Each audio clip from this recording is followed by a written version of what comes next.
Folks, once again, Donald Trump and his supporters have done exactly what they said they were going to do.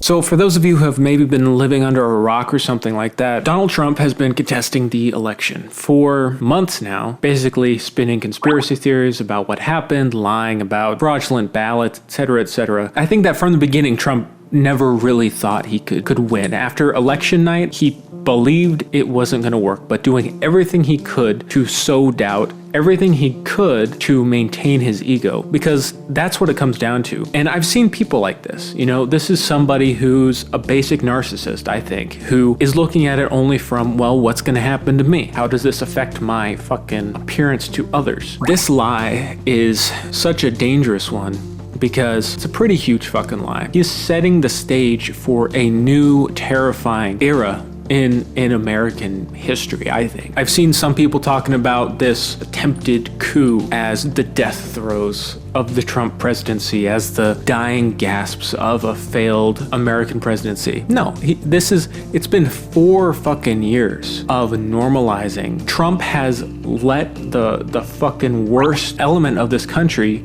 have free reign. I am extremely privileged because I don't see the worst of it. I can only hear and listen to others who are directly affected by the actions of the Trump administration. Trump has given legitimacy to white nationalists, Nazis, and it's spreading over the world. I mean, let's be real. I mean, the United States is exporting this bullshit around the world, and the inevitability of this attempted coup, it shouldn't be surprising anybody. How could Trump inspire a mob to go break into the Capitol building? Honestly, if you think these things, you've been living in an insanely tight, small bubble. If you haven't watched any kind of conservative media, if you haven't listened to or talked to any conservatives, so I'm not talking about whatever Republicans they have on CNN who talking about how, we condemn Trump and the way he acts. Those people are extremely rare. They don't exist except in the media, because that's a narrative for some fucking reason the media wants to promote and wants to push these people. And the truth is that the people who stormed the Capitol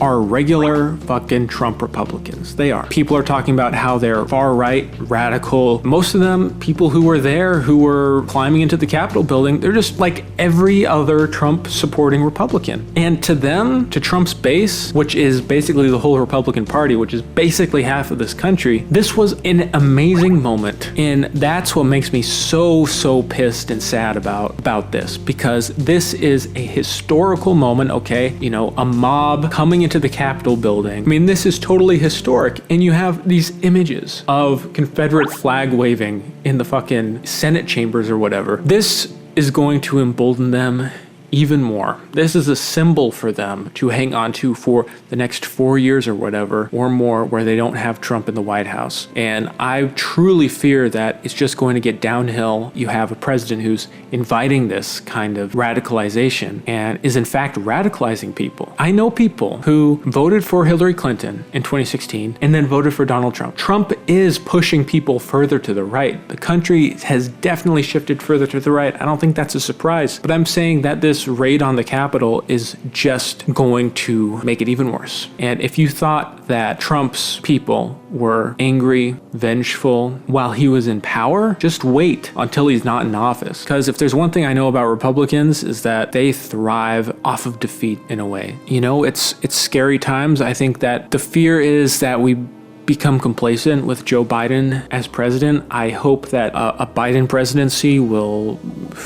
I don't love Joe Biden. I'm, voted for Bernie Sanders in the primaries. I voted for Bernie in the primaries. And I hope that a Joe Biden presidency can at least, that there can be some healing. I don't think Joe Biden is going to fix it. I feel like, it's going to be hopefully more normal for a little while, but I think it's going to flare up, and that's what's really sad, Anyways, that was a bit of a rant. I don't mean to be a fucking Debbie Downer or anything, and for my friends on BookTube who like watching my book reviews of Stormlight Archive and stuff, don't worry.